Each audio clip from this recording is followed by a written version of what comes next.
Good afternoon, everyone. Today we have arranged the webinar on the scope of marketing and enterprise creation along the FNV value chain. But before starting our lectures, I first of all welcomes you, Dr. H.S. Suthar sir, Head of Department of Agriculture Engineering, University. He is joining after us a few minutes. Okay. So before moving to the talk, let me introduce the speaker, Ms. Monisha Chaudhary, and now she is currently in the position of post-harvest management expert apart World Bank project, means government of Assam. She also has taken many number of talks to motivate and encourage the young mind. Okay.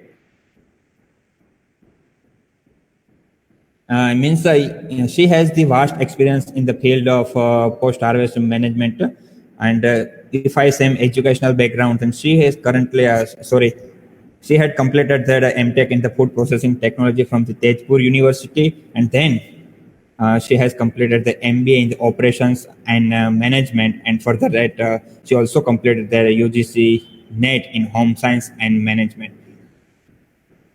She working at the food processing technology, Indian Institute of Food Processing Technology under the MOFPI, Guwahati, Assam. Okay. And he has the expertise in the field of fruits and vegetable processing, spice products processing, bakery product processing, post-harvest management of agriculture and horticulture crops, value chain approach, and FSC activities. So let's hear from her. So let me hand over this session to her. Please, ma'am. Thank you, Rityang, and good afternoon to everybody. My name is Monisha Chaudhary, as Divyang has already mentioned. I'm having an experience of around 9 years in the field of food processing now, and we have joined and then we have coordinated a lot of webinars before on these lines of activities regarding food processing and other value chain approaches. So this value chain approaches is the comparatively a new concept that is coming up right now, and which actually ensures that one activity in food processing is not only confined to a processing activity only, and it also combines the whole chain of the whole chain of the product that it passes through.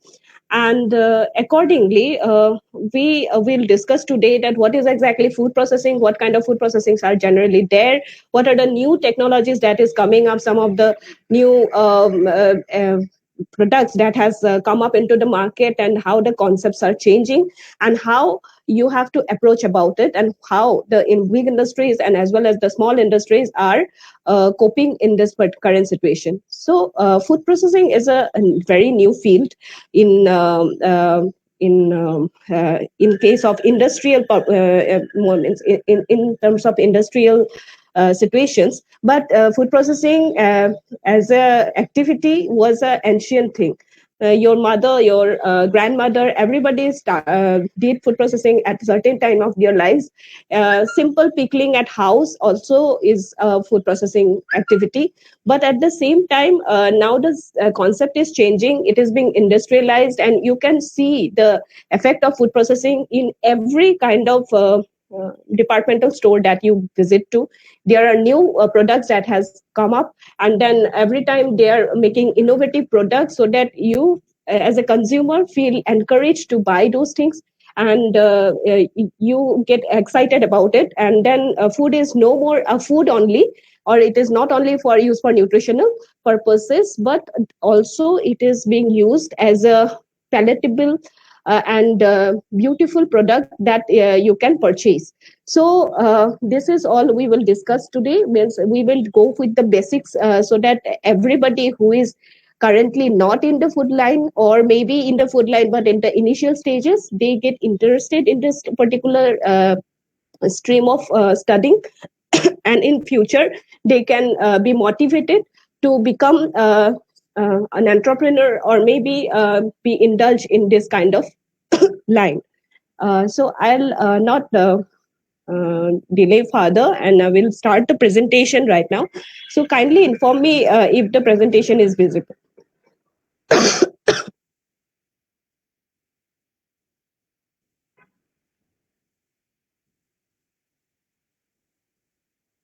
Is it visible?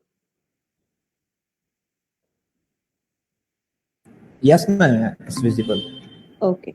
So the topic for today is the scope of marketing and enterprise creation along fruits and vegetable value chain. So we have already, in my life, so whatever experience I have gained in my career, we have always taught people how to do the food processing. But uh, the basic thing about any business or any kind of activity that we do for financial purposes is the marketing. How the means consumers are percepting about it, how consumers are getting interested about it, and whether or not your product will be bought.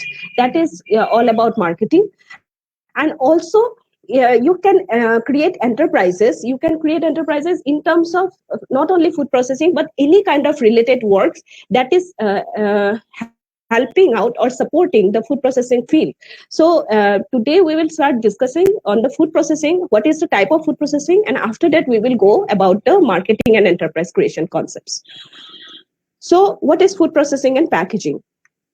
So basically food processing is nothing but if you combine quality raw material and process it to increase the shelf life and pack it in a good packaging, then your food comes out. So the processed food is different from the normal food in a way that it can be kept for longer time, and it might have a good packaging, and it can be produced from a quality raw material. If it is not adding these three components, then it is will not be called as food processing. This is why cooking is not a food processing. If you are making a curry or making a sabzi, it is not a food processing. Food processing would be if that sabzi can be kept for 6 months or 1 year, or it can be brought into a packaging system, and it can be made out of quality raw material. Quality raw material is required because if you need a longer shelf life, then your initial product, the raw material, has to be healthy. Otherwise, it won't go for longer. So that is why these three components are of main prime interest in food processing.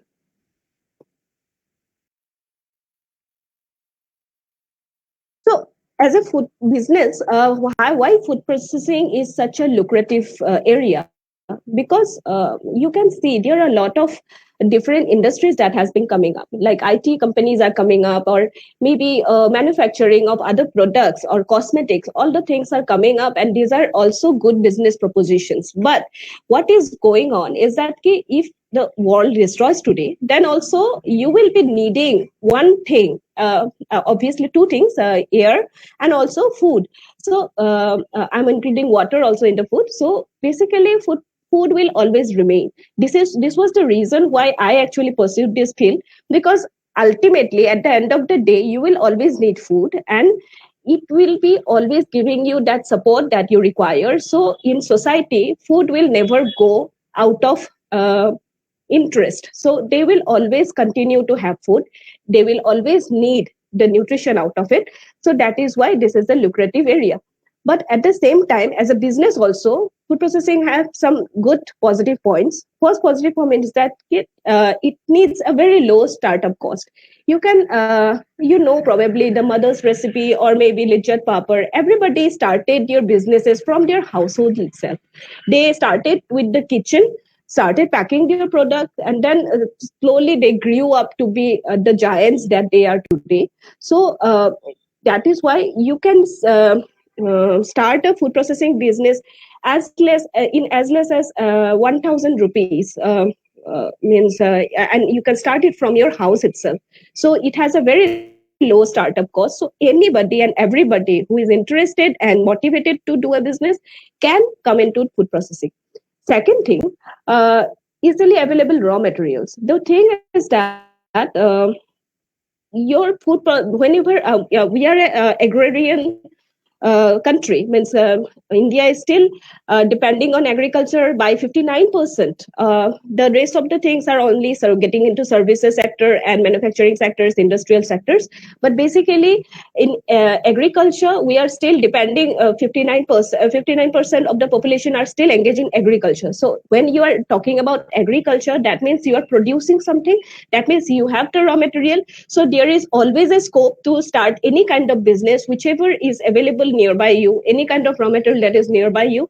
You can simply pick it up and then make it into a processed product. So raw materials will always be available in India. So that is why it is a lucrative area of business.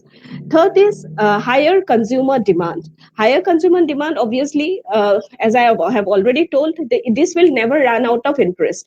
Food will always remain in our priority. Every day we will be needing it, and there will always be a demand for consumer acceptances, and there will be always interest of consumer to buy or try new products. So that is why if you go for a normal product also, then also it will be continuing. People will still accept it, and people always tries to try out new things. Like we all eat Maggie, but at the same time we are also thinking of we also buy ramen, or we also buy why we buy all those things, because we want to try something new as well.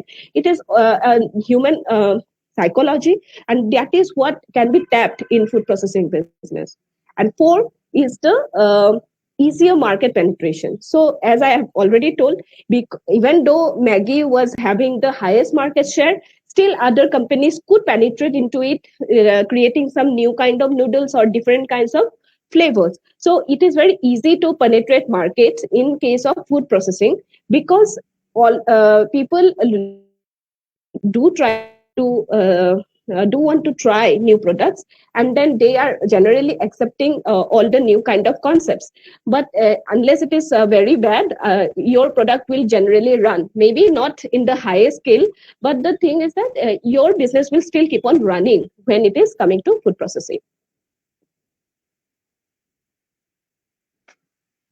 Then obviously, since the society is changing nowadays, everything is related to social sector also. Means as a social venture, as a society, how you are impacting through your business. And if it is a food processing business, how it will be impacting a social venture. That means how it is acting like a social venture. That means how it is helping the society in certain ways. First thing, if you are trying to try out a new kind of processing, or maybe putting up a new processing unit, that means you are generating employment, right? So obviously that way you are helping it out. This is actually applicable for any kind of businesses. So most of the businesses will need manpower, and in that way everybody can generate employment. But there is another good point about food processing, is that it can do the waste reduction through saving surplus. That means if you have something in extra, means in a certain area of pocket, in a certain pocket, if it is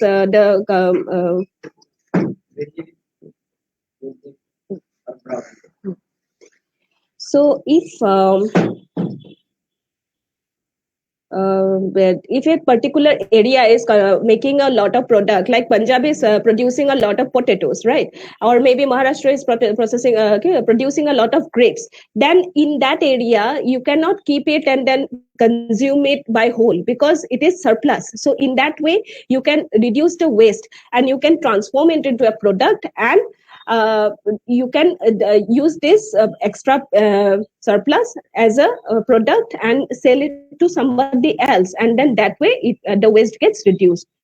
The third thing is that better utilization of natural processes produces addressing seasonality. That means any kind of food that is grown nowadays, actually seasonality concept is slowly going out, because agriculture has developed your research in such a way that a product is available in the whole 12 months, and they have not been confined to a particular season. But yet there are some most of the products are still grown in a particular season only because of the different climatic conditions of our country in different areas. So what happens in some areas, some of the products grow in only in certain time. So in the other times, if you need the same product, then you won't be getting it. So this is how processing is helping us to get the product in season as well. That is why through fruity, you are getting the Alfonso mango flavor in the winters as well.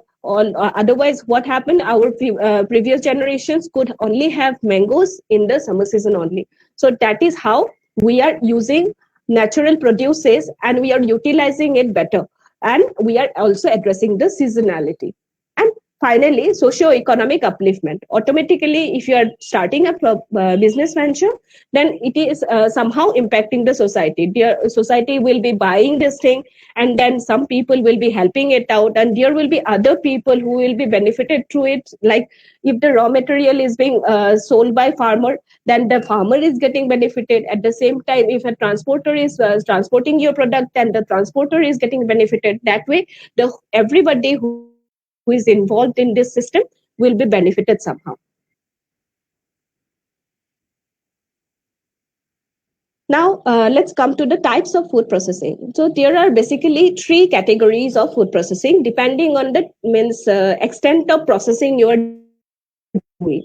So if you are not changing a format of a product, suppose you are taking an apple and keeping it as an apple only, you are not making it a pulp or maybe a puree or maybe slicing it out, then and then you are simply cleaning this apple, and then after cleaning you are grading this apple, keeping it into a controlled atmospheric storage, or maybe you are keeping it into a in a freezer, then it will it is packed in a particular crate, and then or maybe a particular carton, and then you are selling it out, then it will be called as a primary processing. So any processing where the format of the product is not changed, then it will be called as primary processing. You are value adding to the product, you are changing the basic nature of the product. If it is a means in plant, it is a dirty product, and then you are cleaning it out, you are sorting it into different colors or sizes,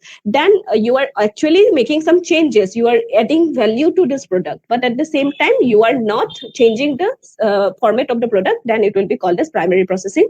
So primary processing will basically consist of cleaning, sorting, grading, packaging. Also in certain ways freezing is also, if you are not changing the format, then freezing will also be coming into the primary processing. But then you do the actual processing. What processing? That means whenever you are changing the format of the product, means it was an apple before, now you are changing into a puree, and after that you are, from that puree you are making sauce, apple sauce, then it will be called as a secondary processing. Now you are changing the format of it. It is no more looking like an apple. It is an apple product, but at the same time it is not apple directly. So then it will be called as secondary processing. So any kind of general product processings are generally falling under secondary processing. The examples are canning, or maybe if you are baking a product, then you are making jam, jelly, marmalade, then beverages if you are making, then sauce chutney if you're making, and also if you're storing these products or maybe a vacuum product into a in a controlled atmospheric packaging. Controlled atmospheric packaging means or controlled atmospheric storage means freezing and everything. But of your product, if you're putting your product into a certain atmosphere, a specific atmosphere that is suitable for your product, then it will be called as secondary processing. Then lastly, there is the tertiary processing. This is a new, comparatively new concept in food processing.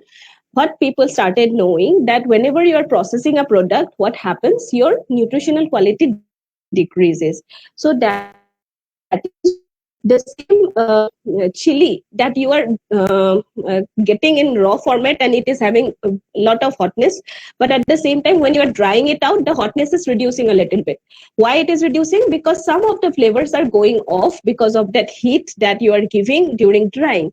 And what also happens whenever you are drying chili or maybe turmeric or ginger or something, then what happens whenever you are drying it out, you can smell your smell, means you can smell your flavor or from the distance. Why it is happening? Because the flavor is going off. You know about diffusion and everything if you're a science student. So even in school, we are taught by that. So through diffusion, you are losing nutritional components. So in that case, people started thinking that why not we extract this particular special compounds and segregate it before any processing, so that what happens, our particular compound that you are concerned with, it is intact. Like in a vanilla plant, if you're thinking of taking the vanilla, if you're directly taking up the vanilla, then it will lose that vanilla flavor a little bit. But if you're extracting the particular compounds that is creating that particular vanilla extent in that particular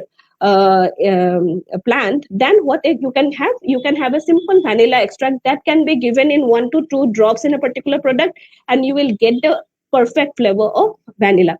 So this was the concept of tertiary packaging, that tertiary processing. That means you are not simply processing a product, you are extracting a compound out of it and utilizing a compound for a better benefit, either for nutrition or for other things, so that you can have this compound intact.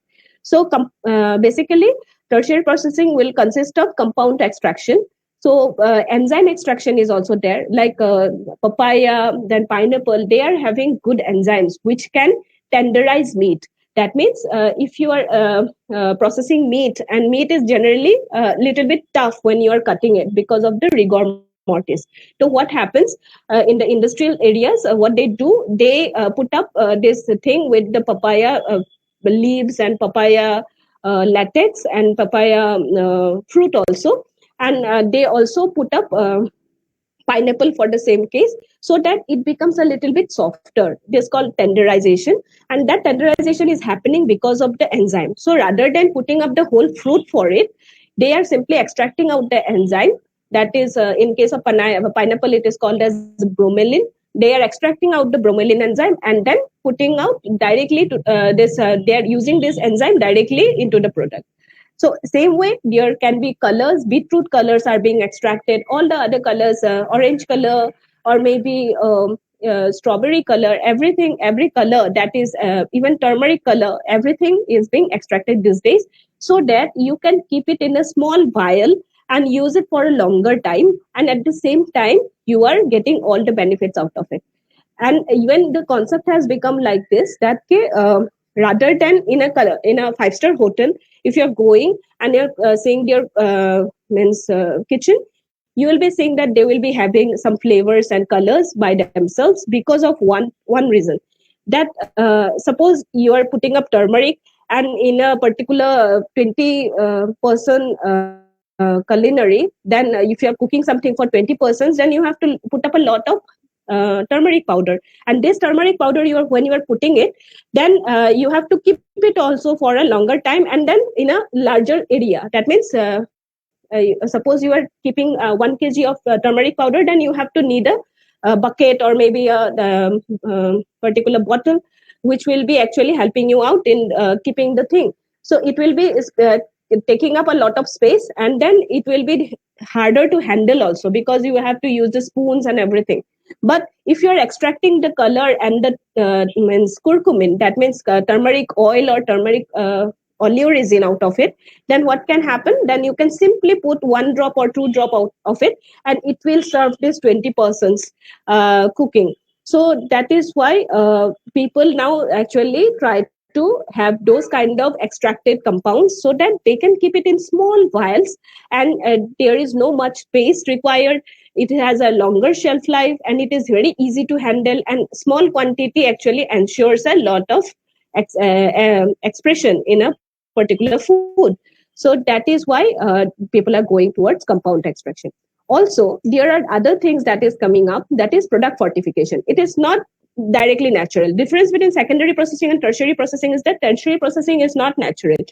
Secondary processing is more or less not natural, because what happens, if you are pulping it out, if a product also rottens, it all becomes pulpy. So same way, you are simply not waiting for rotting, and you are pulping it beforehand. So that is what is secondary processing is about. But in tertiary processing, if you are not only pulping it out, but adding up some other products also into it, so that your product nutrition gets enriched, then it will be called as product fortification. That means, suppose you can see the Kellogg's K is coming up. It is actually enriched with vitamin K. So accordingly, for other product means in other juices, you can see that they are adding vitamin D, vitamin A. So these kind of things they are adding in addition. So they are extracting the vitamin A from somewhere and adding up into some other products to increase the natural things of this particular product. Suppose in a juice you are putting up vitamin D, then what is happening? You are extracting vitamin D from somewhere else, and this juice previously didn't have this vitamin D, but now it is also having a vitamin D. It is having an addition. So that is how tertiary processing works. Also, it can be having byproduct utilization. That means, as I have told, that that processing of enzyme, the bromelain. Just 1 minute. If you are having like a bromelain extraction or any kind of enzyme extraction, these enzymes are generally extracted from the areas product wastages. That means, suppose in pineapple you have a crown, you have a stem that you do not utilize. From those parts also you can simply extract out this enzyme. In case of nowadays, this concept has come up that from the jackfruit, if the jackfruit peel and the jackfruit rind, all the jackfruit wastages are being dried up and then made it into edible plates. So we will show you photographs of these things in the later stages. So you can use this byproduct so that all the products in the particular commodity can be utilized and nothing gets wasted and you get added benefit out of it. And finally, diet-based products.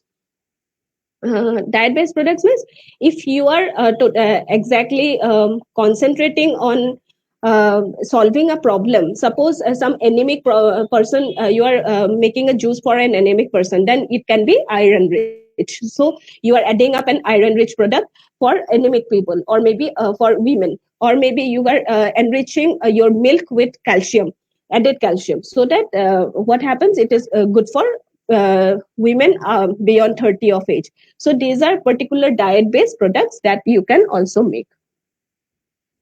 Now, let's come to the common preservation methods. We all know about the common preservation method, and the most common preservation method in food processing is drying. So there are different kinds of drying that has come up in our fields. So we started with solar drying. Solar drying was like the first kind of drying, that is the sun drying. Means under the sun we used to dry the things. But now that has been modified into a particular chamber so that more heat can be generated within the chamber than the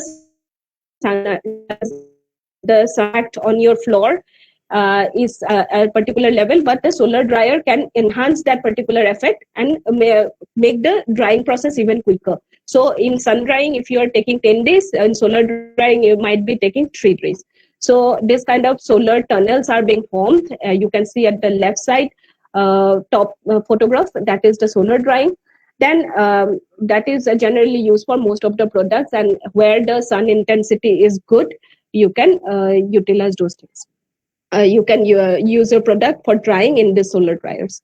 After that, you can also go for tray dryers. That is on the right hand side at the top photo. It is the tray dryer.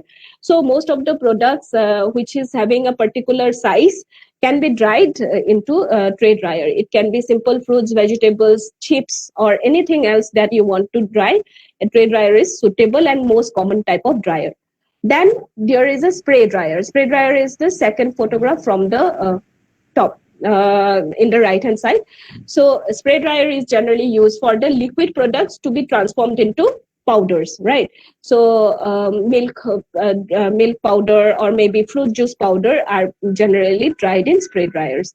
Then there is a vacuum dryer. The third photograph from tray dryer, then spray dryer, then vacuum dryer. That vacuum dryer is generally used for one specific purposes.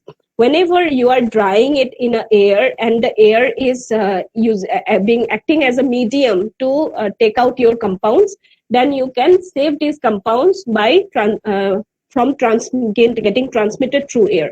So as I have told earlier, that suppose you are drying chili and you can smell this chili from a distance while being dried.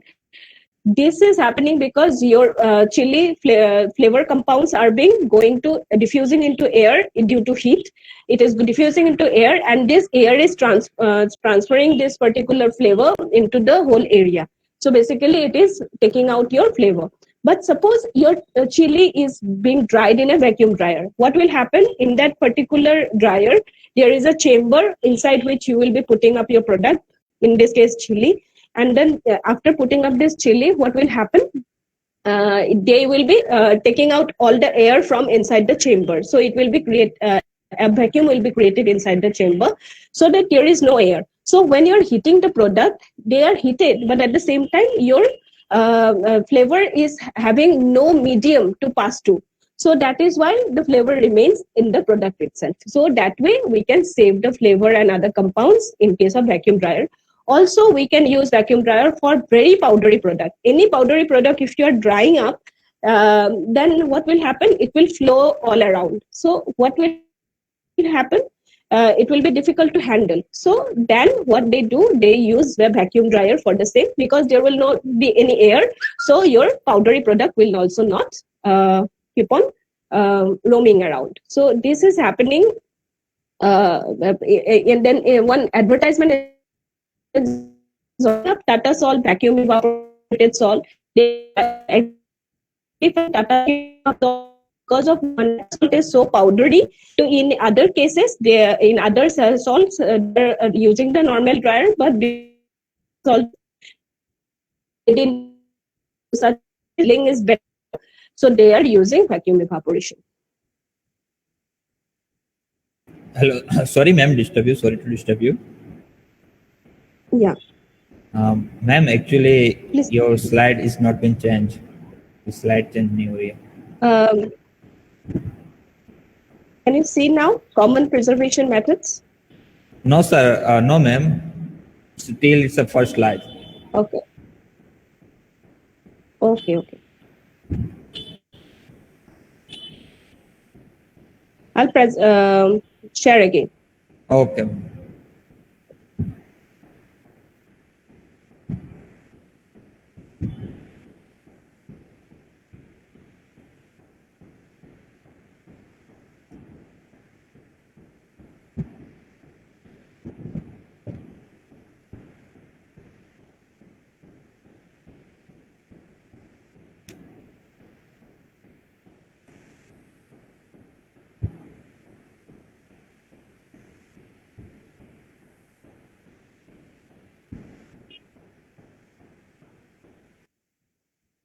I'm just logging out and logging in again. Wait.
See the my share.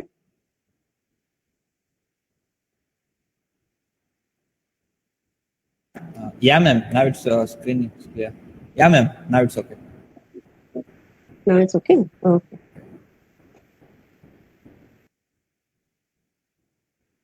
Okay.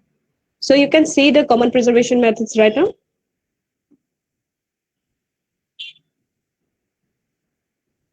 Okay. So I think a common preservation method is being visible to you. So, as we are telling about the solar dryer and then tray dryer, spray dryer, and then vacuum dryer. So, vacuum dryer also we have completed. Next, we come to the drum dryer. That is the drum dryer at the bottom of the slide in the right hand side. I hope you can see. If you can't see, please inform me immediately, okay, so that we can rectify the same. So drum dryers are generally, I have already told that spray dryer, that is the second photograph, that spray dryer is generally used for the liquid product drying so that it can be dried into powder. But it has to be a thin liquid when you are using spray dryer, because you are using high speed nozzles, and these nozzles are spraying your liquid into sprinklets so that it can be dried into powder. So that is the concept in spray dryer. But if your product is a little bit heavy, or if your liquid is little bit slurrish or puree type, that means it has a thick consistency, then you have to use the drum dryer. In that drum dryer, what you can do, that you can heat this steel drum and then pour your product from above, so that it can slide down the drum. And when it is sliding down the drum, what happens, it generally dries up as a film, and after that, that film can be scrapped from the bottom and then made it into powder. So this is how drum dryers work, and it is generally used for any kind of pasty, slurry, or pulpy products, liquids, pulpy liquids, heavy liquids. Then we are coming for VFB. VFB means vibratory fluidized bed dryer. That means this is the vibratory fluidized bed dryer that we generally use for small particles, like particulate products, like any kind of round products like pea, or maybe your dals, or maybe your chana, or even tea. For those things, what happens, if you're drying it directly in tray dryer, it will be sticking, or it will not be evenly dried. So in that case, we use vibratory fluidized bed dryer. What happens here, your whole bed, fluidized bed means there is a particular steel tray inside. This whole steel tray keeps on vibrating, and when it is vibrating, then it will be it will be making your products jump. And when it is jumping, it will be dried up in the whole areas. So that way it works. So this is basically used for tea, and also for the any kind of granular products, and especially round granular products. Then there is a tunnel dryer. In tunnel dryer, what happens, in some of the products, we need multiple level of drying. So at first you can give a 60-degree drying. After that, you have to reduce the temperature to 50 and then 40. Then if you need a multiple level of drying, multiple temperatures are needed, then we can use the tunnel dryer, so that we can accustom this thing according to our choice. That means in different areas of this tunnel, you can put up different temperatures, and accordingly they can be heated and dried. And this is the belt dryer. You can see the belt dryer here at the left hand side, second photograph. The belt dryers are like belts which are rotating from one side to other side, and it is like the large belts where the products are moving in along with the belt, and that this belt will go 5-6 rounds in a particular area, and that in that time only your product will be dried. Generally, spices or sliced products are dried in that way, and green tea also is dried in belt dryers. And the solar dryer at the top I have already discussed, so we will move on to the next slide. Common preservation methods. So one thing we have already discussed is the drying. After that, we can also discuss about the other kind of processing methods, which are like cold processing, heat processing, preservative addition, and thermal processing. So we all know about all these things, so I will skip this thing and we will not discuss further, but just we will touch up that what are different kinds of the processing methods in general terms, common preservation methods. Cold processing includes generally freezing, chilling, and IQA. Freezing means if you are doing if you are keeping a product in minus 20 degrees centigrade, minus 18 degrees centigrade, then it will be called as freezing. Chilling is normal, that if you are keeping a particular product around 0 degrees centigrade, or maybe you are keeping your product in a refrigeration in your house, then it will be called as chilling, which may range from 8 degrees centigrade to minus 3 to 4 degrees centigrade. And finally, the IQF. IQF means individually quick frozen products. That means some products can be frozen individually so that it can be frozen from all the sides. So IQF is such a product. That means in case of small products like pea or maybe small pieces of carrot or beans, this can be individually frozen so that they can be still one pieces and it is frozen product. So that is how when you go to a supermarket and see the frozen pieces, these are generally IQF frozen.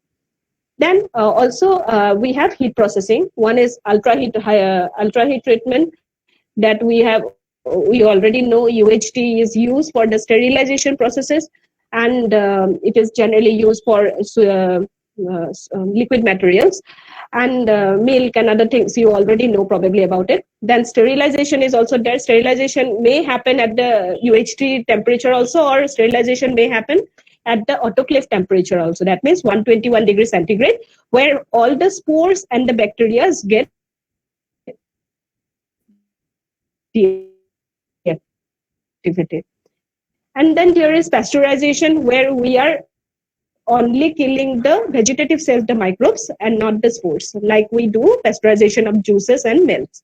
And then there is blanching. A short period, like 30 seconds to 60 seconds in hot water. What happens? This hot water inactivates the proteins that is called enzymes in your product, so that your product do not age further. Otherwise, what happens? Once you cut the thing, enzymes gets exposed to air, and then it starts getting activated so much that your products become deteriorated very soon. So that is why some things get blackened after you cut.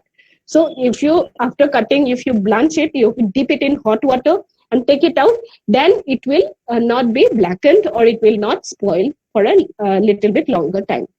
Then addition of preservatives. There are two types of preservatives, class 1 and class 2. Class 1 preservatives are those which are natural in nature. So basically salt, sugar, oil, spices, these are class 1 preservatives. This has one good thing, that there is no upper limit by given by FSSAI, that you do not have to use any kind of upper limit to make it as a preservative. So you can add as much salt as you want in a product to make create it into a preservative, and there is no binding for that. In case of class 2 preservatives, these are generally chemical preservatives that we are adding. So FSSAI has put up a particular burden that beyond this limit you cannot put. So for every product you have a particular upper limit for class 2 preservatives to be given in a product. So in a jam, you may give a particular level of 0.6 gram per kg preservative, or in a juice, maybe it is 0.2 gram per liter. So that way they will be giving you, FSSAI has already given different kinds of levels for upper limit of this preservative, class 2 preservatives. And finally, the thermal processing, that is baking, broiling, roasting, frying. This is actually all in engineering classes. So next there are different more common preservation methods. That means you're powdering something, then this is also a preservation method. Fermentation is a preservation method. Extraction, if you're extracting oil or you are extracting some other compounds from a product, then it is also a preservation method. And you're preserving that particular compound from that product, because product will deteriorate soon, but then you are extracting it out. That is why you are saving the product. So it is a preservation. And extrusion. Extrusion means heat, pressurized heat cooking. That means the way pastas are formed, the way kurkures are formed, are the extrusion products. Even the preservation method.